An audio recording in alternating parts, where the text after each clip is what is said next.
આજે ખૂબ જ લોકો હેરાન થઈ રહ્યા છે ખેડૂતો. પહેલી વાત તો એ છે કે ધારાસભાની અંદર, વિધાનસભાની અંદર, લોકસભાની અંદર લોકોએ 5 ગામ, છઠ્ઠું વઢવાણ અને 7મું રતનપર ખેડૂત સમાજે એટલા બધા ખોબે ધોબે ભારતીય જનતા પાર્ટીને મત આપ્યા છે.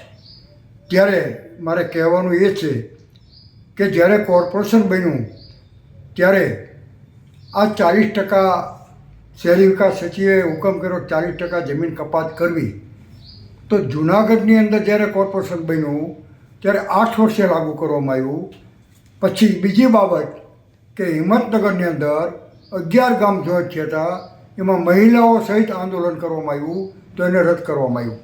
તો સુરેન્દ્રનગર એક જ કેમ એમ કે એની અંદર વિધાનસભાનો 1 મહિનો વહી ગયો, ધારાસભ્યએ પ્રયત્ન કર્યા, તેમ છતાં આલી 40% કપાતને કોઈ પણ જાતનો રિસ્પોન્સ આપ્યો નહીં.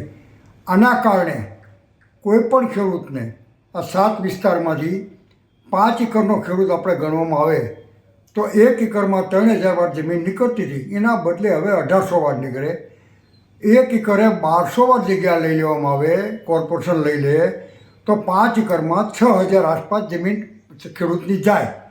તો એ જમીનની કિંમત મિનિમમ 10 રૂપિયા, 10,000 ગણો, વારના 10,000 ગણો તો 5-6 કરોડનું ખેડૂતોને નુકસાન થાય. ખેડૂતો બે હાલ થઈ જશે. બિલ્ડરો જમીન નવી લેતા નથી. બિલ્ડરો જે જૂની જમીન એને થઈ ગઈ છે એ લઈ અને બાંધકામ કરે છે, બાકી નવી જમીન લેતા નથી. એટલે ખેડૂત ગમે તેવા ભાવ બોલે એનો કોઈ અર્થ નથી. પણ ખેડૂતને ભાવ બોલી અને ભાવે જ ન આપે, બિલ્ડર કેવી રીતે આપે? કારણ કે આ 40% કપાત થાય છે, એમાં બધું મોટું ખેડૂતોને અને બિલ્ડરોને મોટું નુકસાન થઈ રહ્યું છે. આના માટે જે પાર્ટીએ વિચારવું પડે કે 75% લોકો, નાગરિકો, ખેડૂતો ભારતીય જનતા પાર્ટીને મત આપ્યા છે, લોકસભામાં આપ્યા છે, તેમ છતાં સુરેન્દ્રનગરમાં આટલો બધો અન્યાય શું કામ? આના માટે હજુ પણ કહું છું કે અમે પણ પાર્ટીમાં જોડાયેલા છીએ, પાર્ટી સાથે રહેલા છીએ, પણ આ મુદ્દો આવે ત્યારે હું 40 વર્ષથી આ ખેડૂતોના પ્રશ્નમાં, કોંગ્રેસની સરકાર હતી ત્યારે પણ હું આવેદનપત્ર દેતો. ઘણા મારા મુદ્દાઓ છે, આવેદનપત્ર દીધેલા છે, સૌ કોઈ જાણે છે. આજે પણ પાર્ટીમાં રહ્યા છીએ એટલે એનો અર્થ એવો નથી કે ખેડૂતોનું અહિત થતું હોય ત્યાં મારે ન બોલવું.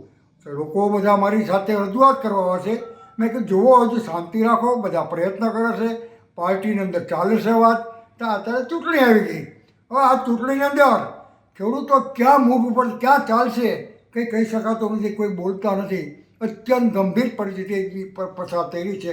ત્યારે મારે પાર્ટીને, સરકારને વિનંતી કરું છું કે તાત્કાલિક કંઈક નિર્ણય કરે કે જેથી કારણે પાર્ટીને ફાયદો થાય, એવી મારી વિનંતી છે.